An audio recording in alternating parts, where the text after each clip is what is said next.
Para não atrasar os trabalhos. Agora, nessa parte, a gente gostaria de convidar os grupos a falarem pela ordem, grupo 1, 2, 4 e 3, que ainda estão finalizando a apresentação. Posteriormente, eu vou pedir para que vocês se inscrevam para a gente começar um debate livremente, com a participação de todos, pensando sempre em como a gente pode pensar em propostas, e os encaminhamentos desse evento. Então, eu queria convidar aqui o grupo 1 de Novas Tecnologias, a Luísa e a Cristiane, para apresentar. Só para esclarecer um pouco sobre os critérios de apresentação, a gente queria que as apresentações durassem no máximo 7 minutos, e até mesmo porque agora a gente tem uma plenária aqui bem cheia, a gente queria também que as intervenções tivessem um controle de tempo de mais ou menos 5 minutos. Para ajudar um pouquinho, a gente vai levantar uma plaquinha de 1 minuto na hora das intervenções. Não se sintam presos por elas, mas seria muito interessante e prolífico que todos se mantivessem no tempo estipulado. Tá bom? Obrigado. Vamos lá, o grupo 1. Boa tarde a todos. O primeiro slide nosso, né, o slide que contém o nome de todas as pessoas que participaram do nosso grupo. Como vocês veem, né, a gente teve bastante gente, foi uma discussão bastante interessante. Andréa Zanetti, Anthony Rosenberg, Cristiane, que sou eu, Cristina, Diogo, o professor Esdras, Franco, Jane, José Carlos, José Eduardo, Jorge, Lilian, Luíse e Marina. Bom, então o nosso segundo slide vai mostrar o que nós discutimos, e eu gostaria de ressaltar que realmente a discussão foi muito interessante, com a participação de todos, e a gente pôde trocar bastante experiência. Então a Luíse vai apresentar primeiro o que nós discutimos, né? Claro que a gente não precisa dizer, mas o que nós estamos apresentando reflete, né, e o que o grupo discutiu e que todo o grupo produziu. E aí, no terceiro slide, nós vamos colocar questões que nós achamos interessantes para vocês. Né? O professor Esdras foi um que contribuiu bastante para essa última parte, lançando uma pergunta intrigante, né, que nós reproduzimos aqui também. Mas fica um questionamento para vocês pensarem, refletirem e aí também contribuírem. Boa tarde. Bom, o primeiro ponto do nosso debate, que foi assim um consenso, foi unânime, é que a tecnologia no ensino do direito, ela não substitui o professor. Na verdade, é uma ferramenta que deve ser utilizada de uma forma complementar. No nosso grupo, as experiências que foram trocadas foram experiências de trocas, de uso da internet na atividade extra-classe, embora a gente não tenha frisado muito a questão do uso em sala de aula, mas isso também foi falado e de qualquer forma, não dá para se abolir o professor, porque o professor sempre vai ter o papel de guia para que o aluno consiga, depois com o aprendizado ali, selecionar a informação, porque a gente tem informações disponíveis, e dá-lhe Google, né, você encontra tudo ali, mas nem toda informação é de qualidade. Então, esse papel do professor, ele não está perdido no mundo tecnológico. Outro debate muito interessante foi qual que é o uso que a gente deve fazer da tecnologia. Né? A tecnologia que está nos utilizando, nós que forjamos a forma como a gente utiliza a tecnologia. E, para nós, foi marcante também, o uso da tecnologia, ele tem que ser adequado ao interesse do professor, do aluno, do ensino. Outra questão foi que essas ferramentas tecnológicas, elas promovem um amplo acesso às informações. Isso é um ponto inegavelmente positivo, essa democratização, né, da informação, mas ela não necessariamente implica na qualidade dos debates. Então, novamente, a gente volta a frisar o papel do professor aí para elevar a qualidade do debate, promover uma reflexão sobre aquilo que está sendo disponibilizado, seja na internet ou em outro meio tecnológico. Uma questão levantada pelos professores pela própria experiência, né? Até que ponto a tecnologia pode ser utilizada para promover a emancipação do aluno e a partir de qual ponto ela se torna uma muleta, né? Algo que o aluno utiliza de uma forma dependente, né? Como se ele fosse um receptor, tivesse um papel passivo ali, só apenas como uma esponja absorvendo aquela informação. Né, é algo para ser pensado. Outra coisa também, os relatos apresentados foram sobre a interação via rede social. E uma das questões também muito marcantes foi a questão da privacidade e dessa separação entre o aluno e o professor. Porque, na verdade, não é uma relação, por mais que a gente consiga manter boas relações cordiais entre alunos e professor, existe, sim, inegavelmente uma hierarquia, porque o professor está ali numa posição, claro que o professor aprende com o aluno e o aluno aprende com o professor, mas o professor tem um papel preponderante, né? E, às vezes, uma relação via rede social pode culminar numa intimidade que não é benéfica, não é salutar. Então, outro ponto a ser pensado. E também foi frisado, também bem colocado, Cris, que muitas vezes esses alunos eles vão utilizando aquela tecnologia como uma extensão da forma de aula, como uma extensão da sala de aula de uma forma tal que eles acabam demandando o professor em qualquer horário, no final de semana. E aí o professor também ele tem limites físicos, né, limites temporais, que ele não consegue atender toda essa demanda. E é uma coisa a ser pensada também. E, por fim, existe esse ponto aí, perda da qualidade da informação. Quer dizer que, por mais que a interação pela internet seja cada vez mais utilizada, ela não substitui esse corpo a corpo. Coisas como tom de voz, muitas vezes não podem ser reproduzidas. Por mais que a gente tenha possibilidade de fazer vídeos, né, de gravar áudios, a maior parte da comunicação ela ainda é feita de forma escrita. Esse calor humano de entender uma expressão facial, né, essa cooperação que existe dentro da sala de aula, ela não se reproduz de uma forma perfeita no ambiente virtual. E muitas vezes esse contato ele é fundamental para o conhecimento. Então, é um ponto também que é negativo aí, que as redes não conseguem reproduzir. Mas aí já vem as outras questões, né? Será que a gente vai deixar de utilizar por conta disso? Vou passar para minha colega de volta. Bom, pessoal, e aí a gente saiu da discussão, claro que o tempo sempre é muito curto, né? A gente sempre acha, bom, a gente tem a manhã toda, mas nunca é suficiente, porque, né, a gente sempre cresce nos questionamentos. Então, a gente quer colocar para vocês algumas dúvidas que nos surgiram, assim, no final, às vezes, enquanto a gente estava fazendo a revisão do que a gente tinha discutido, como umas questões importantes para a gente pensar. Bom, qual é o limite do uso dessa tecnologia, das tecnologias no ensino-aprendizagem?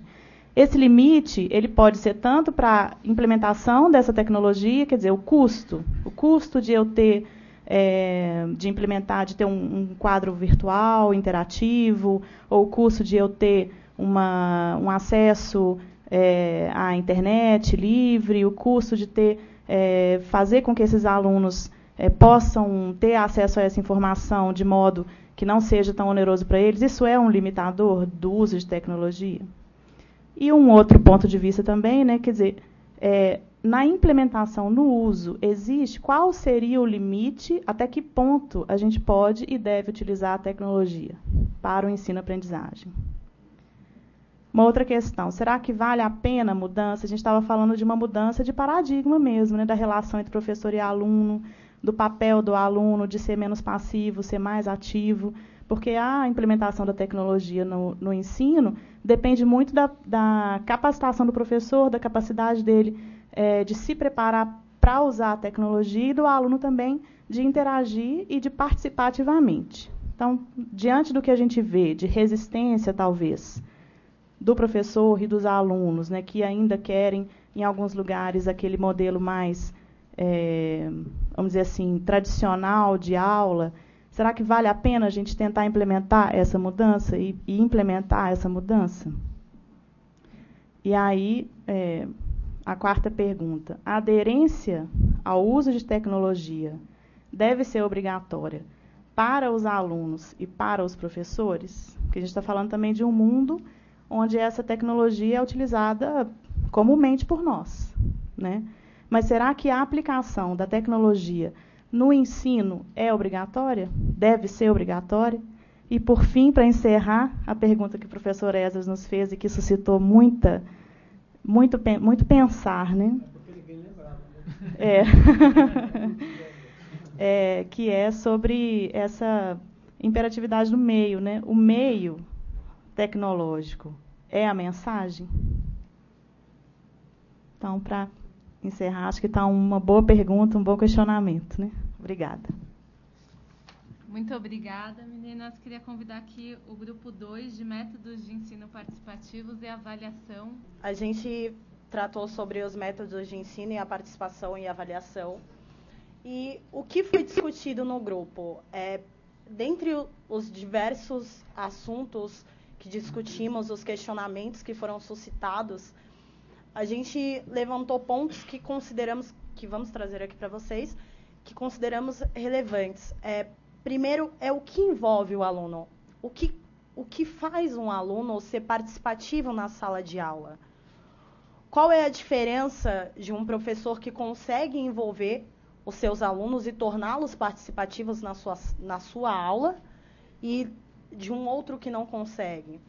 Até onde a participação, as aulas que envolvem debates, que envolvem o fazer o aluno pensar, são construtivas? Será que esse método vem em detrimento das aulas expositivas, em que só o professor fala, em que o professor é um ente superior que está ali para dar o conhecimento a seres vazios, que não têm conhecimento algum?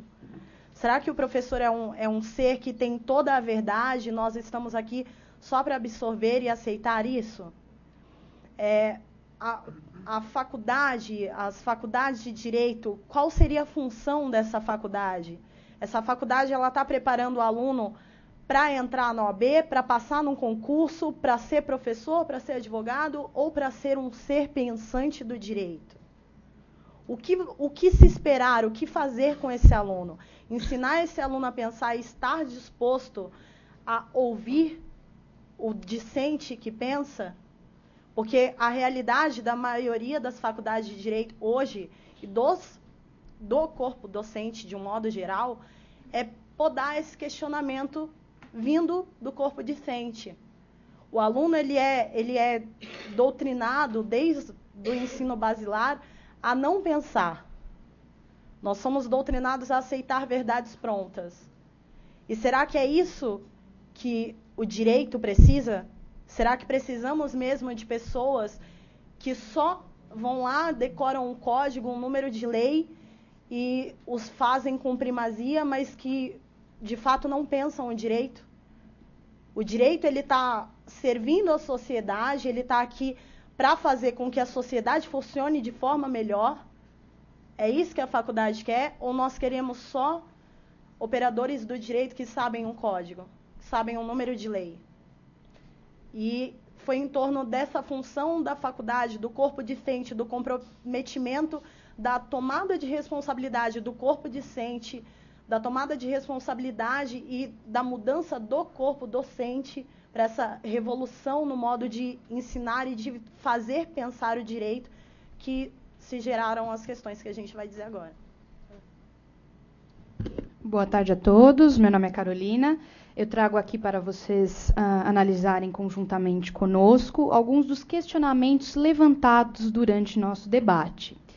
O debate, majoritariamente, foi traçado em cima de uma linha que divide as diferenças essenciais entre os métodos expositivos e os métodos participativos. Bom, nesse aspecto, formulamos como questões, por exemplo, qual é a função da universidade na formação dos discentes em relação às demandas apresentadas pelas provas de concurso, OAB, pelo próprio mercado de advocacia e trabalho como um todo, pela pesquisa e pela formação de docentes. E, em relação a essa função, quais são as melhores metodologias a serem adotadas? Exemplo disso, as metodologias que comportam o método socrático, as metodologias mistas, em que há aulas expositivas e participação. Depois, passamos, então, a uma discussão acerca da qualidade da participação, da qualidade do agente participador, não só do docente como mediador, mas também do estudante como aquele que constrói o conhecimento, recebe e transmite o conhecimento. Nesse sentido, procuramos conversar um pouco e dialogar sobre aquilo que estimula o aluno. Por exemplo, discussão acerca de textos, pré-requisitos para a participação, professores carismáticos ou não. Então, gostaríamos também de conversar um pouco sobre que tipo de estímulo o discente precisa receber para que a qualidade da participação seja efetiva como meio de transmissão de conhecimento. Também, nesse sentido, e complementando esse estímulo do aluno, temos a pergunta acerca do qual é o posicionamento, o lugar que o docente ocupa no método participativo.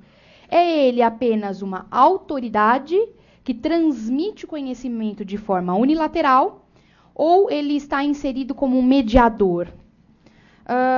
E, por fim, que eu acho que é provavelmente o tronco central da nossa discussão, a efetividade do método participativo como forma de aprendizado e quais são os pré-requisitos necessários para essa participação, seja a formação do docente ou então os pré-requisitos básicos que o discente deve ter. Nesse sentido, podemos apontar o questionamento dos alunos em diferentes fases da sua graduação, ou seja, os pré-requisitos necessários para alunos de primeiro ano e pré-requisitos para os demais alunos. Bom, e, por fim, esses comentários e provocações que nós colocamos agora nesse último slide se referem justamente a toda essa lógica que nós estamos mostrando para vocês e que nós gostaríamos de dividir e discutir. Ok? Então, quanto ao método participativo, é isso que nós temos a apresentar. Muito obrigada.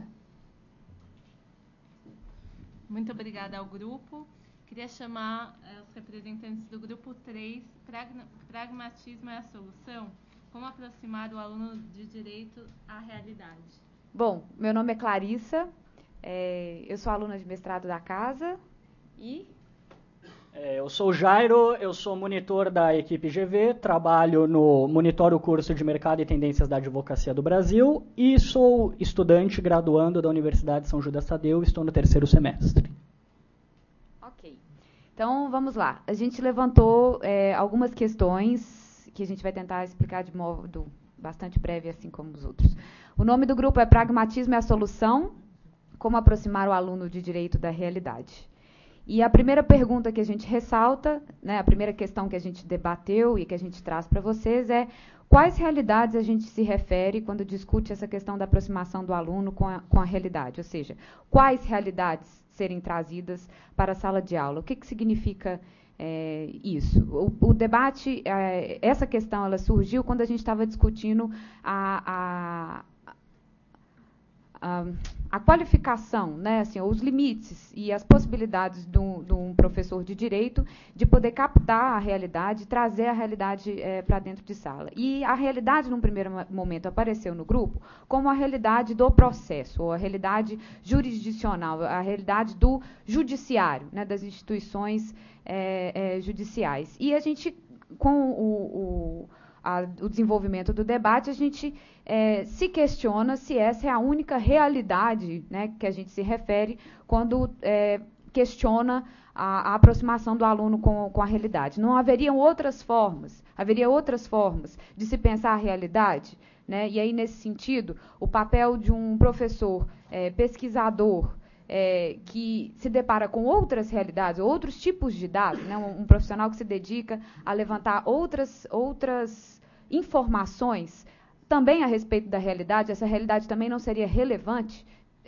no sentido de ser levada para dentro de sala de aula, assim como a realidade das instituições. Ou seja, existem várias formas de se apropriar, né, de determinados dados da realidade, e essas variadas formas, elas estão também ligadas com a questão da atividade profissional do docente, o que emenda, né, já para a próxima questão. Então, como vocês veem aqui, temos o questionamento: qual realidade cada perfil docente é capaz de trazer para a sala de aula, não é? Enquanto estávamos no debate, percebemos que há figuras de professores distintas. Há aquele professor que é o professor advogado, há o professor desembargador, o magistrado, há o professor defensor, há o professor procurador, há também o tipo de professor pesquisador e há aquele que se dedica integralmente a essa sua atividade docente. Qual realidade esse tipo de profissional traz para uma sala de aula? Quais são as implicações que tal profissional leva ao que ensina aos seus alunos? Pois bem, nós começamos a tratar da seguinte questão: seria aquele professor que que dedica a sua vida profissional unicamente à docência, mais próximo à realidade do estudante do que aquele professor que advoga ou que o magistrado? Então começamos a criar alguns graus comparativos para entender qual é a diferença de que cada um desse profissional traz para a sala de aula. Como bem sabemos, e acredito que aqui temos muitos formados em direito, não é mesmo? Há professores que são, por exemplo, desembargadores, em sala de aula exercem o poder de polícia. O senhor está conversando, isso é desacato à autoridade, você está preso. Não há? Né? Então, brincadeiras à parte, qual é a diferença, né? Qual é essa realidade que o professor pode trazer? E começamos a pensar, bom, um advogado, por exemplo, ele tem uma realidade mais ligada ao exercício do processo, das práticas judiciárias. Como ele traz isso para a sala de aula? Pois bem, começamos a pensar que tipo de método talvez fosse mais útil para trazer uma realidade para a sala de aula, e até nos questionamos, como o grupo atrás falou, do método participativo. Seria aquele método em que o aluno participe e constrói aquilo junto com o professor, um contato com a realidade? Chegamos à conclusão de que pode ser que sim, mas também pode ser que não. Por quê? Pelo seguinte: porque a simples participação, ela está enviesada da forma como ela é colocada para o aluno participar. Não é apenas um tipo de conhecimento criado em participação que liga necessariamente o aluno à realidade. É útil? É. Mas traz a realidade? Não sei. Esse é o nosso questionamento e talvez esteja até um pouco ligado com a próxima pergunta que a nossa colega debaterá.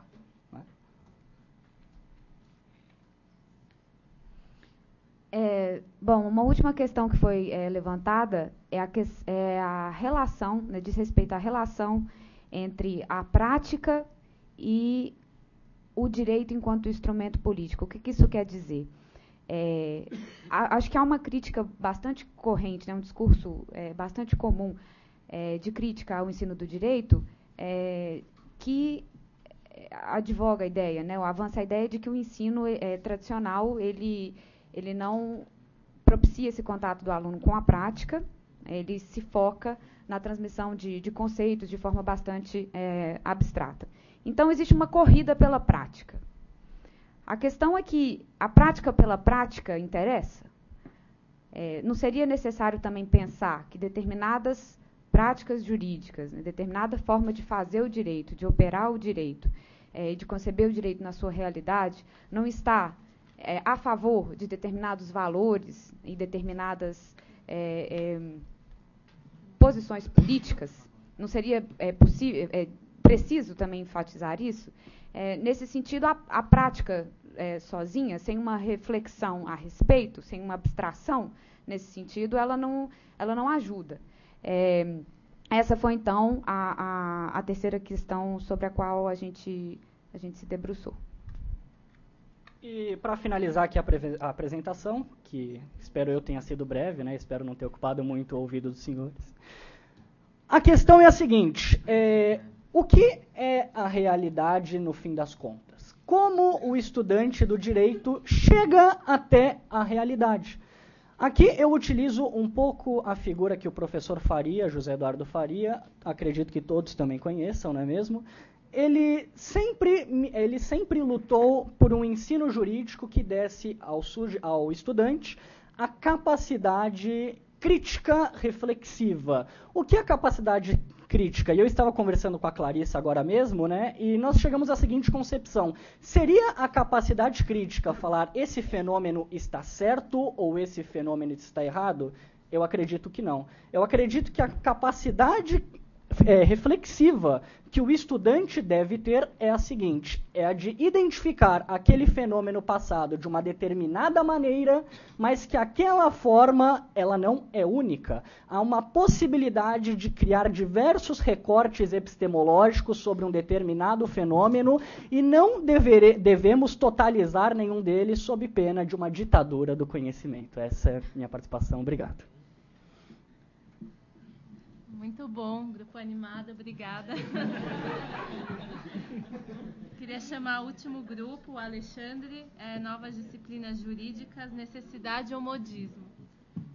Como no grupo 4 nós tivemos algumas discussões sobre até mesmo a forma como a gente ia estruturar tanto comentários quanto perguntas, também para não tomar muito tempo, eu acho interessante eu inclusive reproduzi as perguntas e com breves comentários, perguntas e comentários com breves afirmações da minha parte sobre eles. Em primeiro lugar, talvez um diagnóstico que a gente vem chamando aqui de comentário pode ser feito. O grupo tentou estipular que há uma vasta diversidade nas formas de representação do direito e de perfis de docência. E o projeto pedagógico tem que fazer escolhas entre essas representações para estruturar a sua grade. Houve uma discussão muito forte no grupo em relação à grade, e principalmente em relação a temas como conteúdo, competências, disciplinas, dentre outras terminologias, em que pensar a grade é fundamentalmente fazer escolhas em relação ao que você quer e principalmente ao que você espera da formação jurídica e o que você espera do aluno de direito para, em alguma medida, ponderar expectativas do aluno e a responsabilidade da instituição como uma instituição que vai formar o aluno, seja para o mercado de trabalho, seja para a docência, seja para outras expectativas que ele traga ao curso de direito. O segundo comentário, na verdade, eu posso dizer que é um diagnóstico também do grupo, que há limites para a formação. O aluno ele vai ficar por um tempo determinado e definido na faculdade e as matérias, que eu posso chamar aqui de disciplinas, mas houve um grande debate sobre isso no curso, aliás, no grupo, se esse é o melhor termo, que há limites para a formação e, principalmente, a grade do curso, ela é finita. E, nesse sentido, você tem que pensar o que priorizar. Priorizar o exame da ordem, priorizar os concursos jurídicos, priorizar a inserção do aluno. E, nesse sentido, como nós poderíamos pensar as novas disciplinas? Disciplinas como direito ambiental, disciplinas como direito da internet, dentre outras, por exemplo, que em alguns contextos regionais podem fazer mais sentido do que em outros. Por fim, nós já começamos com uma pergunta, se podemos inserir o aluno em uma lógica de produção fordista, quer dizer, ou devemos respeitar os seus anseios e expectativas. Eu acho interessante até reproduzir uma das falas do professor Aguilar, que esteve na parte da manhã aqui conosco, e ele reforçou bastante que a faculdade ela tem uma responsabilidade perante o aluno e, fundamentalmente, ela tem uma responsabilidade quanto ao seu projeto pedagógico. E o aluno não estaria em posição e em condições de tomar todas as decisões relacionadas ao projeto pedagógico da faculdade. Essa foi uma questão que, primeiramente, teve um consenso, mas gradativamente ela foi permeando novos discursos dentro do grupo de trabalho, e a gente também queria ouvir vocês sobre essa frase forte, esse conceito forte do professor Aguilar. Bom, vamos propriamente para as questões do grupo e já encerrar essa minha intervenção. A primeira questão, e foi apontada pelo grupo como uma questão preliminar a qualquer uma das outras que a gente venha a estipular, é: devemos delimitar a finalidade do estudo de direito? Direito como prática? Direito como teoria social? E aqui nós demos 2 exemplos, mas direito como alguma coisa poderiam ser suscitadas aqui, a gente até gostaria que fossem suscitadas aqui. Mas um segundo questionamento é: se o tema do grupo de trabalho é novas disciplinas jurídicas, o que é o novo? Quer dizer, eu mencionei aqui direito ambiental, mas o professor Antônio José, por exemplo, mencionou que a Universidade Federal do Pará já tem uma tradição em direito ambiental por questões regionais, por necessidades locais. Então, seria novo para eles? Talvez para São Paulo pode ser novo, principalmente em relação a alguns temas, e essa foi uma palavra também muito cara na discussão do Grupo 4.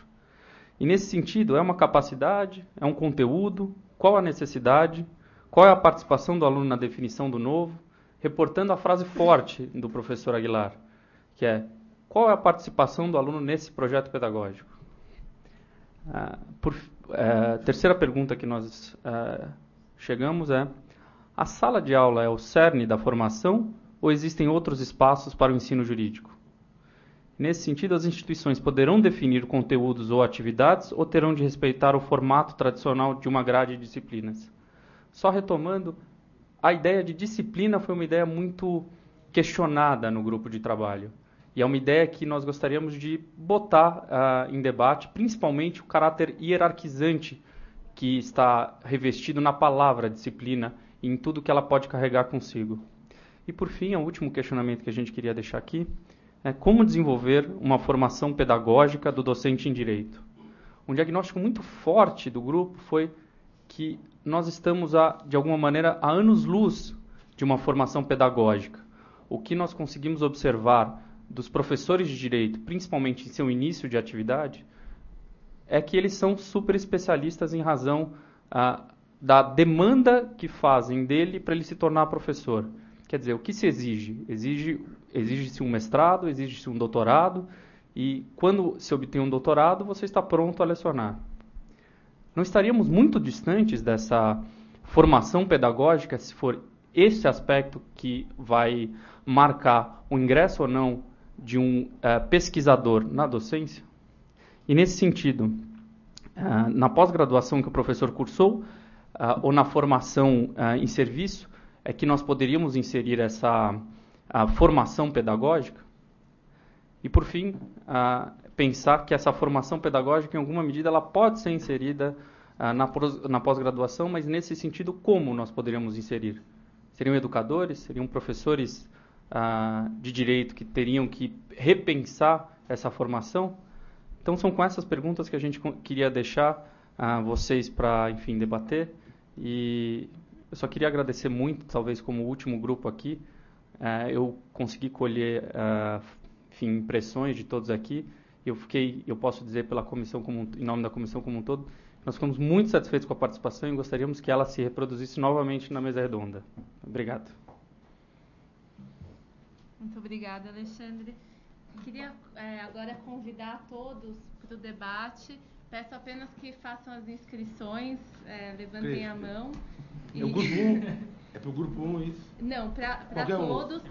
Lembrando que a gente tem a limitação de horário às 5, né? E a professora Luciana Gross vai fazer um pequeno fechamento aqui do evento e o professor Garcês. Só, por favor, falem o nome e eu vou aqui com o Alexandre escrevendo. Só uma recomendação.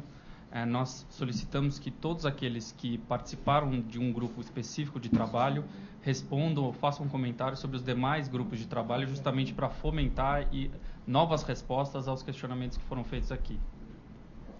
São Antônio José, porque eu quero falar sobre o grupo 1. Sim. Pode começar, professor, que eu estou inscrevendo as pessoas. Bom, boa tarde. O grupo 1 que tratou de tecnologia, isso, eu que venho de uma universidade pública, tem que ter muito cuidado. Não sei se tem outra universidade pública aqui, se não me engano, a Federal de Minas Gerais, né? Mas, ainda que seja a Federal de Minas Gerais uma universidade pública, certamente a realidade da Faculdade de Direito de Minas Gerais não é a mesma da Universidade Federal do Pará. Porque isso tem muito a dizer, o uso da tecnologia, qual tecnologia você vai utilizar adequada e apropriadamente para o aluno de direito. Porque você tem que considerar, na minha realidade, por exemplo, e aqui a gente está tratando um problema que não é localizado em um espaço e nem para um setor do ensino privado de direito. Na minha realidade, nós temos, e o Supremo já veio dizer que é plenamente constitucional, nós temos alunos cotistas raciais, étnicos, portanto, eu tenho em sala de aula indígena, eu tenho em sala de aula afrodescendente, e eu tenho cotista social, ou seja, aquele aluno que vem da escola pública. A minha universidade, pensem aqui a USP lá no Butantã. A minha universidade, ela não é um prédio fechado, como aqui é o Largo de São Francisco, como é a Faculdade de Direito de Minas Gerais, que está presente. A minha faculdade, a Universidade Federal do Pará é uma cidade universitária de 2 hectares ao lado de um rio Guamá, e não há, por exemplo, nós temos lá um prédio que foi construído para ser o Tribunal do Júri, e não pode nunca ser o Tribunal do Júri porque não tem segurança suficiente. Então, nós vivemos, de vez em quando, sob o efeito do roubo, do furto e assim por diante. Então, que tecnologia eu vou colocar para o indígena, para o afrodescendente, ou para o aluno que já foi feita uma pesquisa na área do curso de Direito? 80% do meu alunado da Faculdade de Direito, que nós temos 1.200 alunos, em torno disso, não tem acesso diário à computação, ao computador. Não, mais de 80%, porque ele não tem o computador em casa, né? Então, isso tem que estar como elemento do projeto pedagógico. Eu vou formar para quem que eu vou formar e para quê? Né? Quem que eu vou formar? Agora, se nós estivermos falando, né, aquele universo de alunos que paga 2, 3 mil reais numa faculdade, certamente esse vai ter um computador em casa. Vários. Obrigado. Obrigada, professor. Rogério. Bom, só, por favor, o microfone. Não obstante a colocação dos colegas na apresentação, a gente sabe que a síntese ela é muito mais pobre do que a discussão em grupo. Nosso grupo foi de uma riqueza, as discussões, as questões levantadas que poderiam ter sido filmado para ulteriormente a gente rever esses debates. Mas eu gostaria de trazer 2 questões. Eu acho que os pedagogos já enfrentaram muitas das questões que aqui nós estamos a enfrentar já num futuro bastante longínquo. Os pedagogos já enfrentaram isso. Me faz falta um pouco a presença de pedagogos entre nós, para que nós não reinventemos a roda, né? Também faz falta, acho que faltou no nosso debate, coordenadores de outros cursos, principalmente de cursos privados, né? Juízes, desembargadores, delegados, procuradores, que também são professores da universidade e da faculdade de Direito, e que poderiam estar entre nós discutindo esse tema que além de ser candente, é um tema muito importante para todos nós professores. Quero aproveitar para parabenizar a iniciativa da GV desse debate, eu acho que, não sei como, mas eu acho que são 3 universidades que têm esse condão de discutir isso nesse momento. É a Universidade de São Paulo, eu acho, meu entendimento, a PUC ou a GV, porque nós, no nosso dia a dia, do nosso trabalho docente nas faculdades privadas, é impossível que nós troquemos a roda do carro com o carro andando. Parabéns. Obrigada, Rogério. Gabriela. Bom, eu fui aluna aqui da GV, tanto na graduação e agora sou no mestrado. E eu queria comentar um pouquinho as questões que foram levantadas pelo Grupo 1. E, recentemente, né, acho que saiu nos Estados Unidos, eu não sei qual tipo de normativa, mas não sei se foi lei e tal, que veda que professores e alunos tenham algum tipo de comunicação em mídias sociais, né? E aí tinha um debate que estava acho que na CBN, e estavam falando assim, bom, até que ponto a gente quer manter uma figura de um professor tradicional? Um professor que ele é apartado da vida do aluno, até que ponto o aluno pode invadir a esfera do professor? Então, como que se conectam esses dois campos? E se isso, bom, já foi feito nos Estados Unidos, acho que é uma grande discussão que a gente vai ter aqui para o Brasil, né? Até que ponto aluno e professor podem se conectar e até que ponto a gente quer manter uma figura de um professor de respeito e onde isso vai dar. Então, essa é uma primeira consideração. A segunda, a questão da pesquisa fácil, né? Que hoje a gente dá um Google e encontra tudo. Aqui na faculdade, em 2 momentos, na graduação e no mestrado, eu passei por uma experiência muito interessante, uma com a professora Michele Raton e outra agora com o professor Dimitri, que é de a gente tentar, de certa forma, popularizar um conhecimento jurídico através do Wikipedia, né? Então, a gente teve trabalhos de desenvolver verbetes e a consideração dos 2 professores, bom, como que você vai passar numa linguagem usual, porque quem acessa um Wikipedia, de certa forma, quer saber. Quem não é advogado quer saber algo jurídico de uma forma fácil. Mas eu, que sou um aluno de direito, vou escrever de forma jurídica. Então, como que eu mesclo uma linguagem que seja uma linguagem muito bem, tecnicamente muito bem formulada, mas que passe um conhecimento que possa ser usufruído e não aquele conhecimento que é pobre, é ralo. Então, é um trabalho muito interessante, que usa a tecnologia de uma forma interessante e não simplesmente popularizando. E a questão do método socrático, que foi colocada por fim, novamente por ter sido aluna aqui, o método socrático ele foi muito implementado, né? E nós, alunos, em algumas matérias, a gente às vezes tinha um medo. Por exemplo, bom, em direito civil, em direito penal, como que eu vou ter um método socrático se, nesse caso, eu preciso, às vezes, de um professor que esteja ali no dia a dia para me ensinar essa matéria, que eu conversei aqui com o professor Antônio. Então, acho que eu levantei essas questões rapidinho e acho que é super interessante para o debate. Obrigada, Gabriela. Professora Adriano. Boa tarde a todos. Sou professor da Universidade de São Judas e eu queria colocar 2 questionamentos, um ligado diretamente ao Grupo 1 e o segundo ao Grupo 3. Quanto ao Grupo 1, que trouxe a questão das novas tecnologias, me pareceu, a mim, pelo menos, um tanto vaga a definição de tecnologia. O que vocês entenderam por novas tecnologias? Foi PowerPoint, internet, rede social? Até que ponto essas tecnologias são novas? No mundo da tecnologia há uma defasagem muito grande. Já não poderíamos pensar hoje em aula por holograma, por exemplo? Com pessoas situadas à distância nas suas casas, como se estivessem no ambiente? Enfim, essa questão me incomodou um pouco. Talvez pudesse ser debatido depois. Com relação ao grupo 3, fiquei em dúvida quanto a que realidade seria inserida na sala de aula para o aluno. Vocês disseram inicialmente que seria a realidade do judiciário. Ou seria a realidade do direito? Me parece que a realidade do judiciário é cada vez menos a realidade do direito hoje. O direito está extrapolando os limites do judiciário. O judiciário está sendo insuficiente para resolver todas as questões do direito. Então, são essas 2 questões que eu colocaria. Por favor, Adão.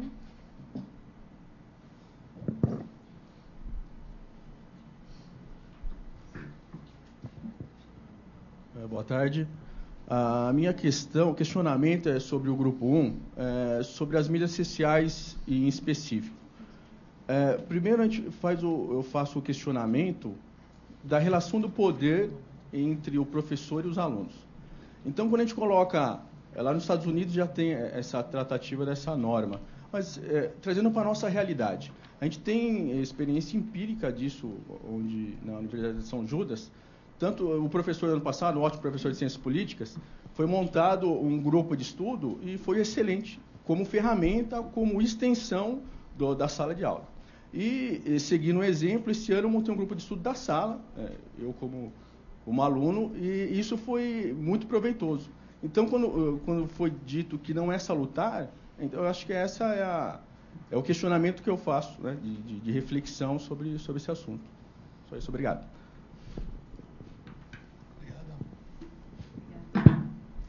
Professor Frederico. Bom, boa tarde. Frederico de Almeida, sou coordenador aqui na Direito de GV. Tenho o prazer de trabalhar com pessoas engraçadinhas como o professor Garcês. Sou professor da Universidade de São Judas também. Queria dizer rapidamente que estou muito feliz de ver tantos alunos meus aqui da São Judas nesse evento. Queria fazer alguns comentários. Assim como o colega Rogério colocou também um relato do grupo dele, a síntese sempre empobrece o que foi o debate, né? Eu acho que tem no nosso grupo aqui sobre novas disciplinas, eu acho que foi bastante rica a discussão, e eu queria só frisar um ponto, acho que para estimular novas intervenções, que o nosso grande questionamento era esse: primeiro, o que é novo, né? E o segundo, como incorporar o novo. Precisa ser uma matéria? Você precisa treinar uma habilidade, uma competência para que o aluno encare qualquer novidade que apareça nos próximos 50 anos de vida dele? Você precisa transformar isso numa disciplina que comece em fevereiro, termine em junho, tem encontros semanais, tem uma prova no final e um programa. Você pode fazer isso como uma atividade de extensão, você pode fazer isso como um grupo de pesquisa. Eu acho que essa é um pouco das discussões que a gente quis trazer nesses debates, né? Um outro ponto que eu queria falar é sobre a questão das tecnologias. Primeiro que eu concordo com a ponderação do Adriano, ou seja, que tecnologia que a gente está falando? Digitalizar um texto em PDF, colocar aqui dentro, não é nova tecnologia, né? Muitas faculdades anunciam aí que, né, você se matricula e ganha um tablet com todo o seu material didático. É cômodo, isso aqui é cômodo para burro, né? Legal, você carrega tudo aqui. Agora, isso é uso de tecnologia no ensino, né? A lousa eletrônica é uso de tecnologia do ensino. O PowerPoint é uso de tecnologia, uma discussão que a gente tem bastante aqui com o professor Anthony. Quando a gente aprende a mexer no PowerPoint, já inventaram o tal do Prezi, né? Que é todo mirabolante, dinâmico, enfim. Sobre tecnologia, queria fazer uma ponderação em relação ao que o professor Antônio Matos colocou. Há dificuldades, e essas dificuldades precisam considerar no acesso à tecnologia? Eu acho que há. E vou ser solidário no sentido de, apesar de não estarmos no Pará, quando eu optei por fazer o uso do grupo do Facebook, ali foi mencionado, eu descobri, né, eu que sou um usuário tardio do Facebook, descobri que tinha aluno meu de 17, 18 anos que não sabia usar Facebook, né? Eu tive que ensinar como é que você cria o grupo, acessa, me localiza como amigo, né? Então essas dificuldades são de vários níveis. A questão do acesso, eu concordo. A questão do acesso de ter o computador, eu concordo. Mas eu acho que se a faculdade incorpora isso como parte do seu projeto pedagógico, ela tem que fornecer essa estrutura. Eu acho que tem que ter um investimento, acho que isso tem que ser trabalhado como laboratório de informática. Havia uma discussão muito grande para que ter um instrumento de avaliação dos cursos de Direito do INEP a exigência do laboratório de informática. Para isso, né? Acho que essa é uma das questões importantes. E o acesso do professor, porque é isso. E aí, fazendo um relato pessoal muito rápido, eu tinha uma possibilidade de usar, sempre tive, já tinha Facebook, e vocês vão lembrar, que vocês eram da primeira turma, que eu recusava a amizade de aluno no Facebook até criar o grupo. Eu vi uma palestra de uma professora que falou: não adianta, eles vão usar. Eles vão usar na sala de aula, eles estão lá, você que não está. Né? Eu fiz privacidade, ok, vocês não devem saber, mas vocês não veem boa parte do que eu posto, porque eu tenho uma lista que exclui os alunos. Não porque eu não gosto de vocês, mas porque eu tenho uma lista que é pessoal. Né? Qual o nosso espaço privilegiado? O grupo que eu criei, que não é a minha página, não é a minha lista, é um grupo. Então vocês vão lembrar, vocês podem entrar no grupo, não precisam nem ser meus amigos, só entrar no grupo. Né? Tem ferramentas muito interessantes, mas aí eu acho que passa por uma dificuldade de acesso e de aprendizado que o professor tem que ter. Professor, só a título de complementação, já que nós temos um e-mail todo que vai ser passado, tem um texto primoroso do professor professor Dalbor sobre TICs, que são a tecnologia de informação e comunicação, que eu gostaria de disponibilizar para que todos tivessem. Ele fala toda essa situação, o que é essa nova tecnologia, como é que qual é a importância econômica, e eu vou repassar isso para os colegas aqui, se me permite. Lembrando que ao final a gente não vai encerrar esse debate, mas sim começar o debate. Então a gente vai fazer um grupo, vai tomar algumas iniciativas para que a gente possa realmente continuar construindo juntos isso. Queria chamar a Maria Camila.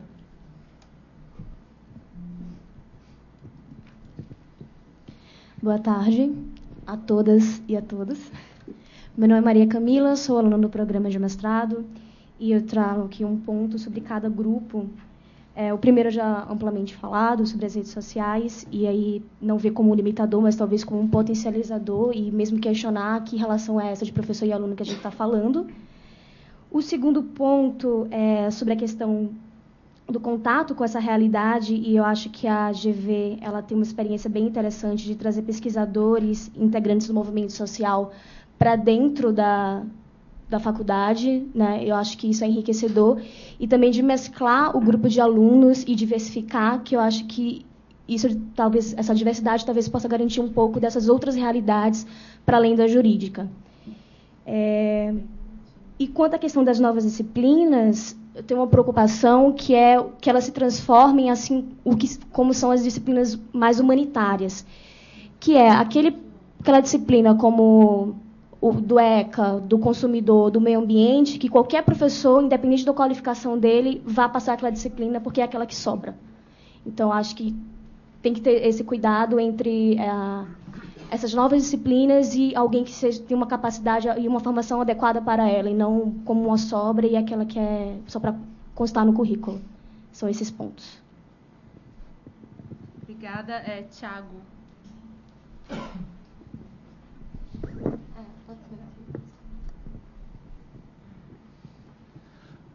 Boa tarde a todos. A intervenção que eu gostaria de propor aqui agora para o debate é sobre tecnologia, exatamente, porque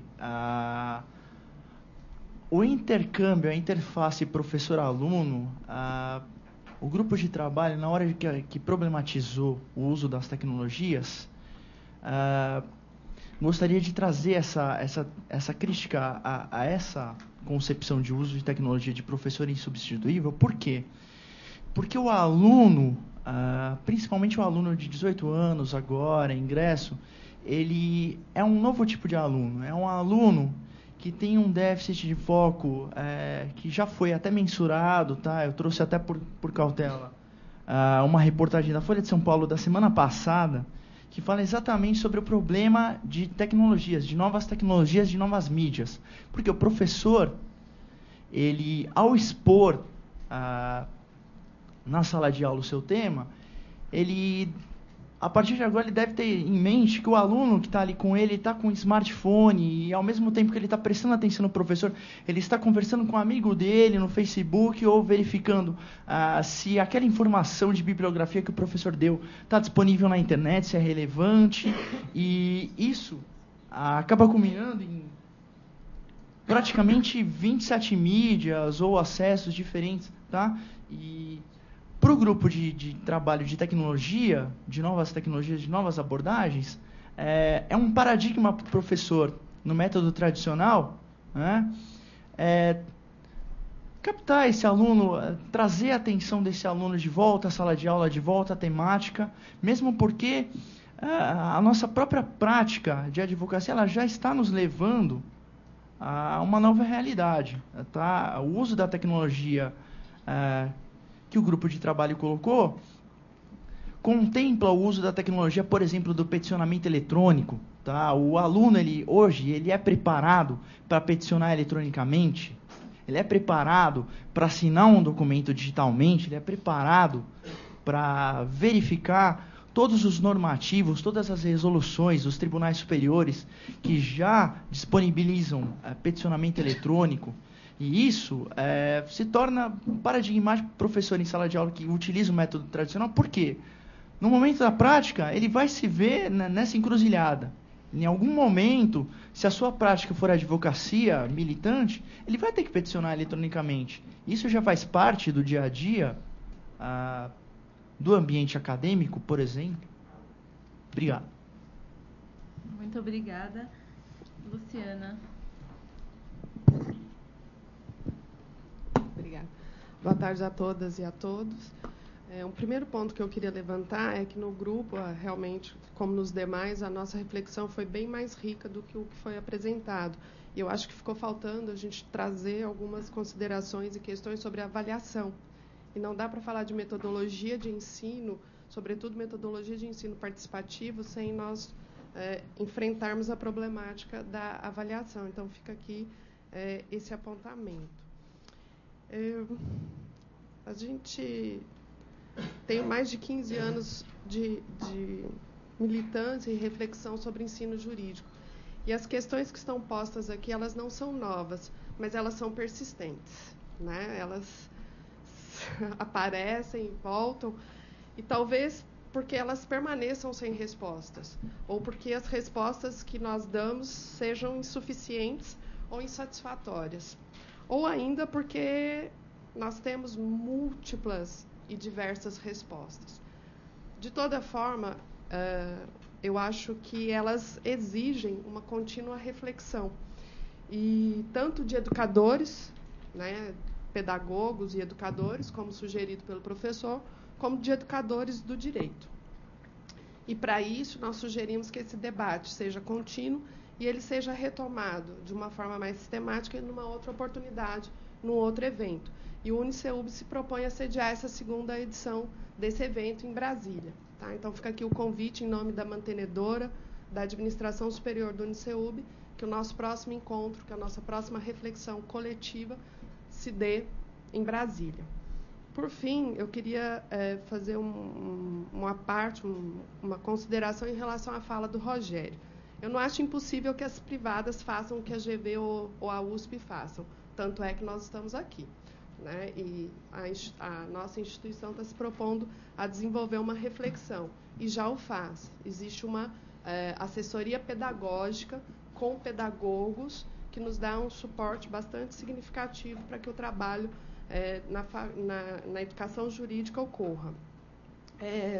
Quando o senhor diz acerca da falta de participação de mais professores e de juízes e delegados e professores, me ocorreu um problema que não foi levantado aqui, e eu acho que é de suma importância para a nossa reflexão, já que estamos falando de ensino jurídico e formação jurídica.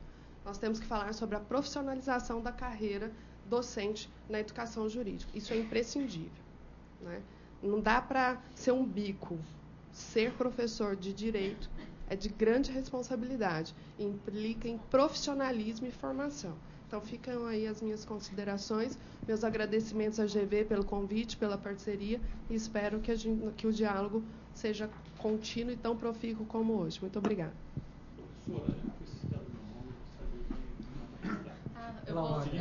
Eu vou colocar na lista. Só um pouquinho, para não perder o timing da professora, que foi muito precisa. Eu tive essa semana a oportunidade de iniciar a leitura desse livro aqui, sobre representações do professor de direito. E eu sugiro aos tanto alunos, quanto professores, quanto coordenadores que leiam, vejam essa reflexão que já está sendo enfrentada em relação à nossa profissão e em relação ao ensino do direito. Então, é só uma sugestão, né, a guisa de sugestão, que deem uma olhada nessa bibliografia que é produzida pela ABED, pela ABED, como alguns falam, mas que é de grande importância, que complementa essa nossa discussão aqui na GV. Okay? Obrigada. Espero, então, em Brasília, o próximo evento. Professor Zé Carlos.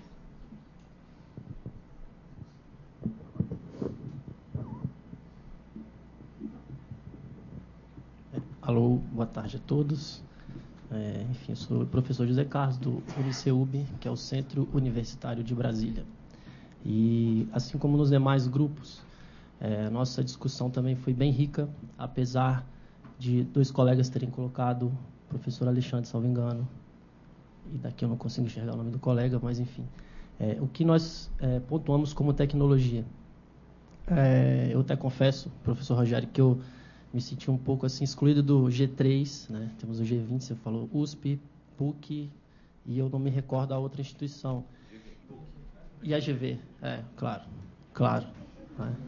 Então, assim, primeiramente eu gostaria de agradecer essa oportunidade aqui de participação. Os debates foram riquíssimos, né? Eu creio que em todos os grupos. E o que nós pudemos perceber com relação a essa questão das tecnologias, não é possível resolver problemas locais, aproveitando também a colocação do colega da Federal do Pará, professor Antônio, com soluções globais, né? Então, o nosso ponto inicial lá no debate era exatamente o que nós estamos querendo dizer com tecnologia. Porque, independentemente do uso da tecnologia, o importante é o que nós vamos fazer com ela e como vamos fazê-lo.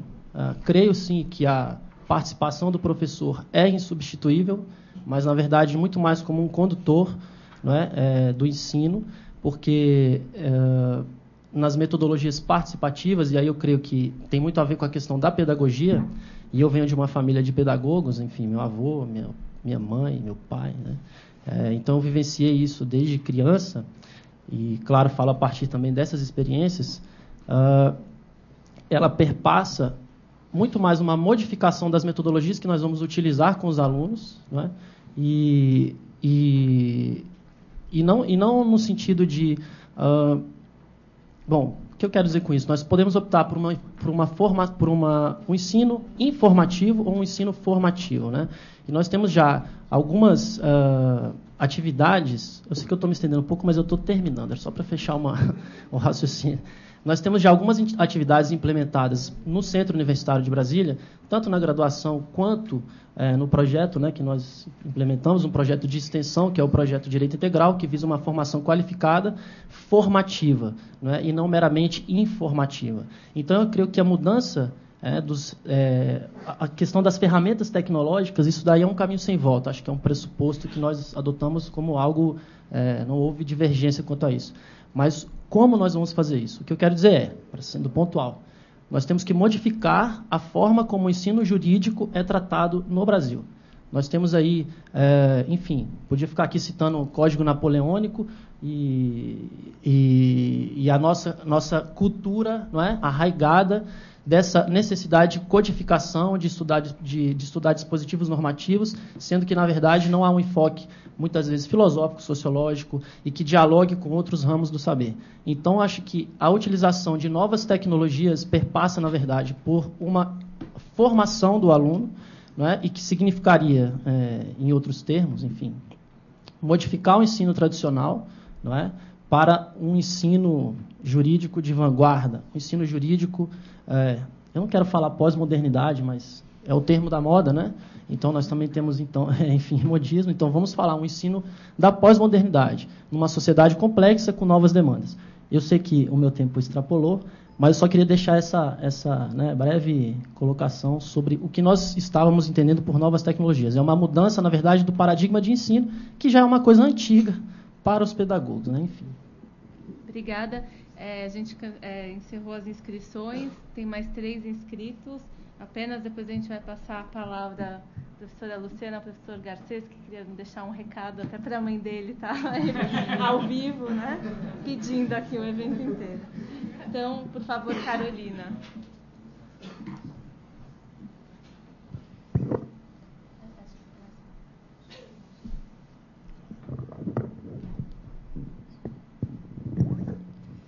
Bom, eu já falei um pouquinho com vocês, mas agora eu vou me apresentar. Eu sou mestranda da USP e sou especializanda aqui da casa. E eu gostaria de me profissionalizar na docência, então eu acho que é muito interessante toda essa discussão.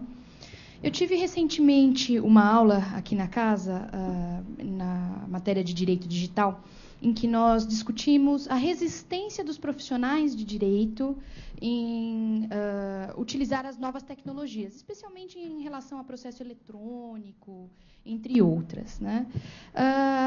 E eu me recordo dessa discussão, que nós todos chegamos à conclusão que nós estamos numa transição para essa fase mais digital e que, obviamente, as pessoas estão mais fixadas em tradições, em modus operandi antigos, e elas têm uma dificuldade muito grande. E eu vejo essa transposição também sendo feita para a docência. E dessa forma, eu gostaria até de colocar para vocês que discutiram isso no grupo de novas tecnologias, porque, ao mesmo tempo que nós falamos em implementação de novas tecnologias, nós não falamos em superação de resistência.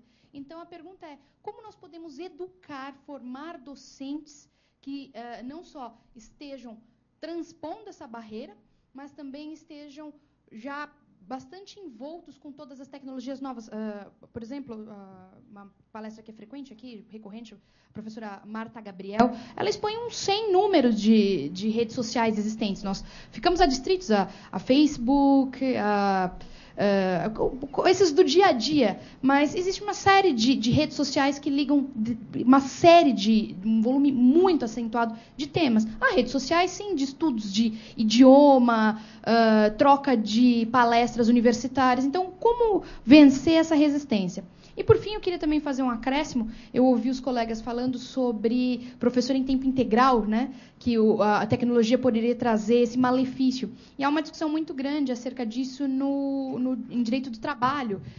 Trabalho em tempo integral. Como lidar com a nova tecnologia na área de trabalho. Como fazer com que, por exemplo, o smartphone não seja uma prolongação, uma hora extra dentro da situação. Então, eu acho que também se transpõe essa dinâmica para dentro da área de docência e tentar entender, não só como o professor não vai passar a ser professor de tempo integral no sentido de integralidade do seu tempo de vida, mas também do aluno, como fazer para haver uma diferenciação entre o que é o espaço didático do que é o espaço lúdico. É isso. Obrigada, Luíse.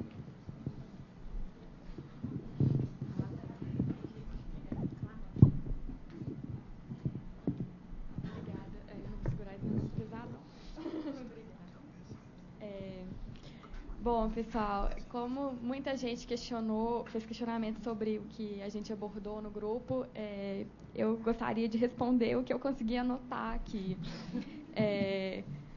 Talvez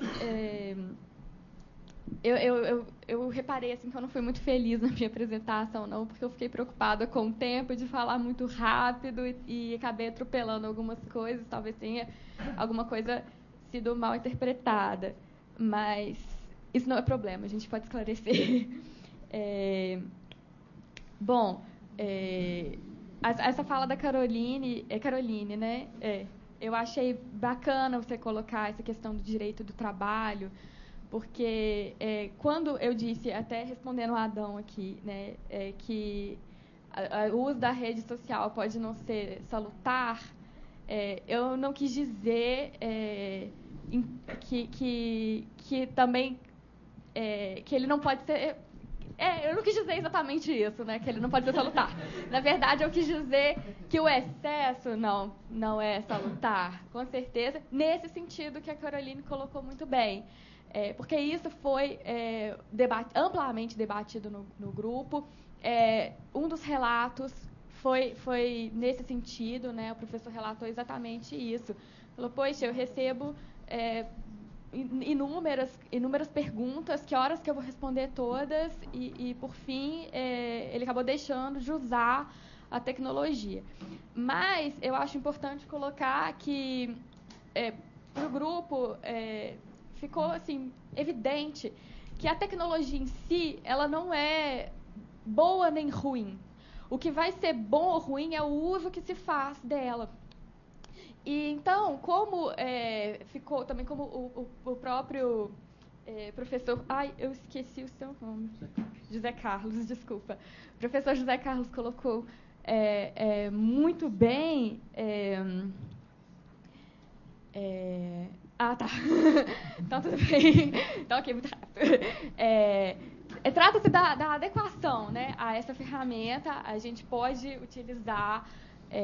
É um caminho sem volta, então é preciso que o professor ele saiba dosar ali o relacionamento com o aluno, separar exatamente o seu momento de lazer do seu momento de trabalho, mas a tecnologia, sim, ela está a serviço da educação como uma ferramenta. Então, na verdade, como o Thiago colocou aqui, a questão do ensino, do peticionamento eletrônico, na verdade, a gente discutiu muito mais a tecnologia como um meio para o ensino do direito ali como conteúdo. Eu acho, minha visão, isso é particular, se não foi discutido no grupo, é que essa questão do peticionamento eletrônico, por exemplo, é muito importante, mas isso cabe ao estágio.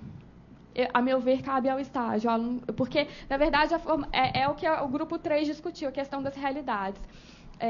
Qual que é a realidade que a gente tem que ensinar do direito? Não é a realidade da advocacia, não é a realidade da magistratura. Na verdade, nós estamos formando juristas que estão ali, que vão se especializar em diversas áreas, nem todos vão ser advogados. Então, eu acho que não cabe ao professor fazer esse uso. Eu queria falar um monte de coisa, mas já me cortaram o meu tempo. Muito obrigada. Obrigada, Luíse. Tivemos uma desistência, então queria caminhar para o encerramento. O ponto é, o paradigma de ensino, ele não se modifica se nós usarmos novas tecnologias. A não ser que nós passemos a entender tecnologia como a mudança desse próprio paradigma. Aí sim começa, acho que aí é o ponto, né, o pano de fundo, mais uma vez, em nome de todo o nosso grupo, né, e também em nome do Centro Universitário de Brasília, para agradecer aqui a participação e a presença, né, sempre esperançoso aí de que possamos nos reunir mais vezes para poder debater essas ideias. Muito obrigado. Obrigada. Queria agora encaminhar para o encerramento do evento.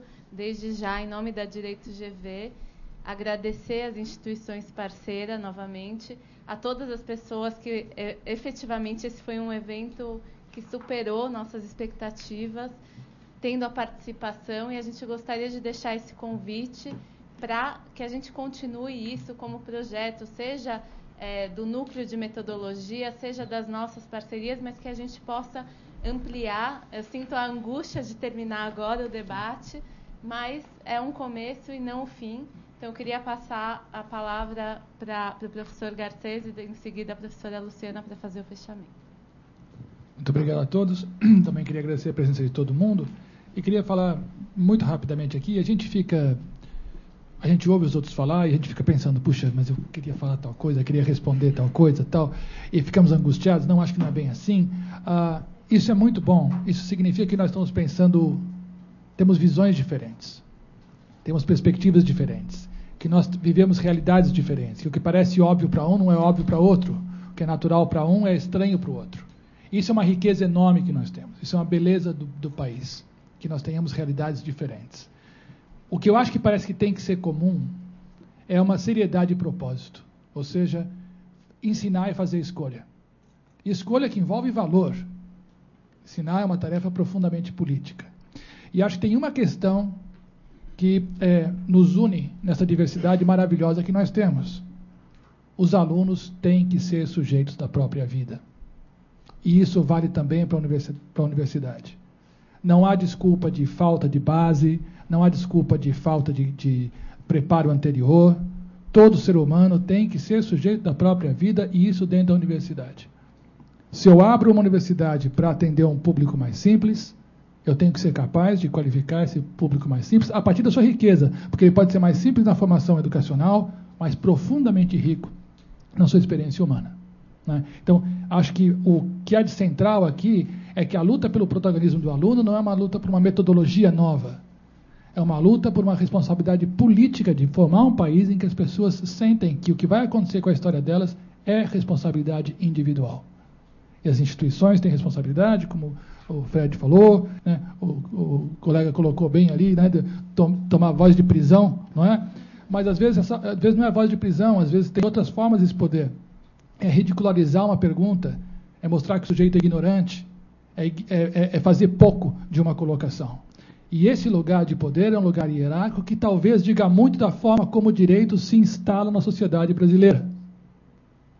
E é essa representação do direito que a gente pode problematizar, reconstruir, para que as pessoas sejam, a expressão é importante, sujeitos de direito. E eu acho que a professora Luciana falou bem, que esse debate não é um debate novo, é um debate persistente, mas eu acho que tem alguma coisa nova. Eu acho que um evento como esse mostra que nós estamos chegando perto de um breaking point. Estamos chegando perto de um momento em que vai haver um rompimento, porque o problema tipicamente de ensino é que o ensino tradicional é ruim demais. É muito ruim, é muito incompetente. É muito dinheiro, muita instituição para fazer nada. Não é justo com o país, não é justo com as pessoas que estão lá. Então, acho que estamos chegando nesse ponto. Paradoxalmente, acho que vamos avançar mais unidos, se não ficarmos preocupados com uma resposta única. Isso seria uma pobreza. Já temos discurso único demais no país hoje em dia. Podemos ter muitos discursos diferentes, mas temos que ter esse comprometimento central com a seriedade das escolhas que nós estamos fazendo. Acho que o evento foi fantástico, em grande parte, porque veio dos alunos, né? A sua grande força, dos que ajudaram a organizar, dos que estão aqui. E um evento que é tão bem sucedido, porque vem dos alunos, só pode significar esperança, que as coisas estão realmente mudando. Então, queria agradecer.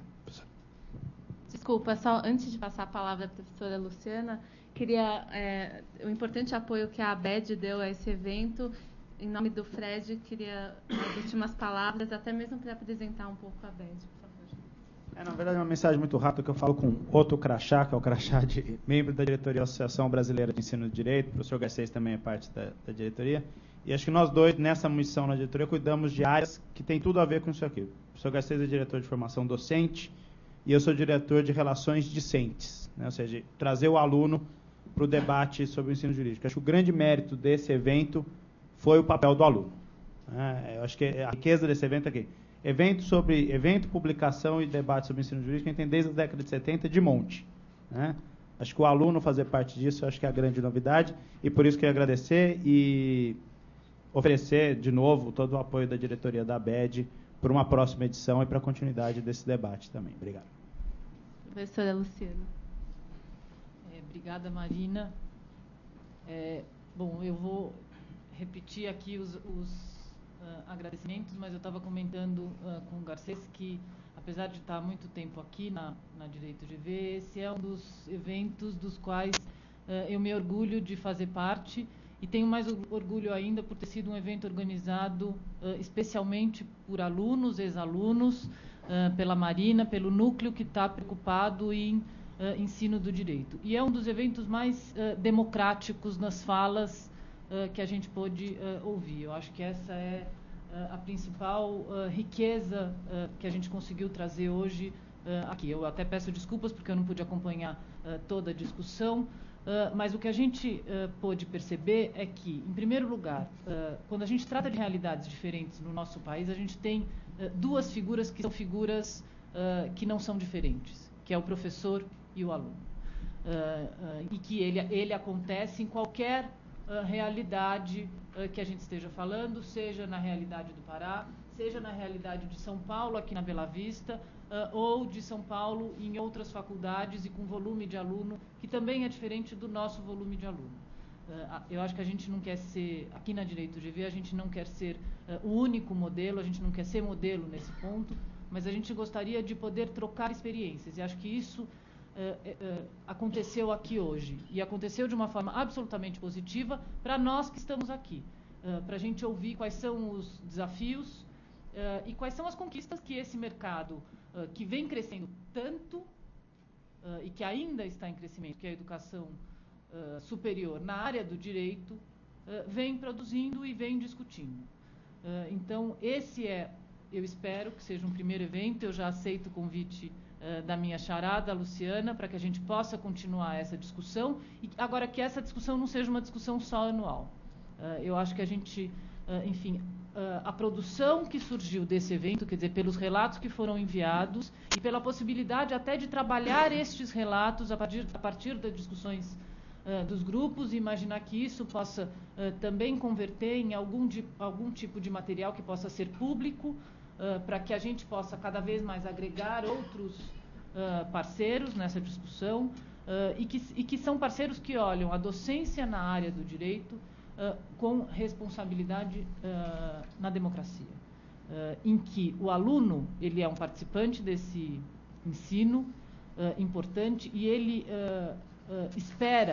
ele tem uma expectativa com relação ao seu ensino. Quer dizer, não colocar o aluno como responsável também pelo seu aprendizado não é tirar esta responsabilidade das instituições. Não é imaginar que cabe simplesmente ao aluno, no exercício desse seu direito, ser completamente responsável. Eu acho que aí tem uma discussão sobre a autonomia do aluno, uma discussão sobre responsabilidade, uma discussão sobre a autoridade do conhecimento e uma discussão sobre a produção do próprio conhecimento. O que esse evento mostrou é que os alunos são capazes de agregar essas vozes dissonantes, construir um discurso que é um discurso capaz de levar para uma discussão futura, quer dizer, encaminhar para novos debates, e uma capacidade de agregação, enfim, que nós docentes não temos.